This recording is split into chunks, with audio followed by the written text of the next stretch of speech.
حکایت. شخصی از رابعه پرسید: نظر تو در مورد یاران پیامبر چیست؟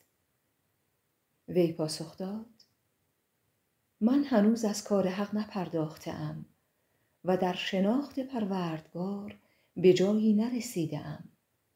چگونه میتوانم از یاران و صحابه پیامبر خبری بدهم و در مورد آنان چیزی بگویم؟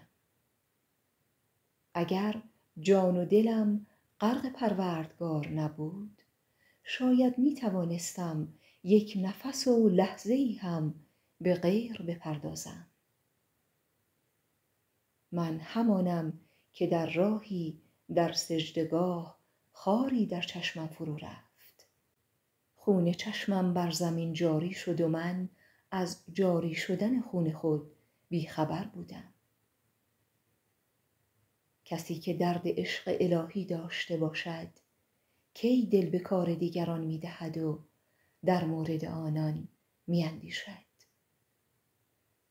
من که در همه عمر نتوانسته‌ام به خودشناسی برسم، چگونه می‌توانم از روی قیاس و ظن و گمانم دیگری را بشناسم؟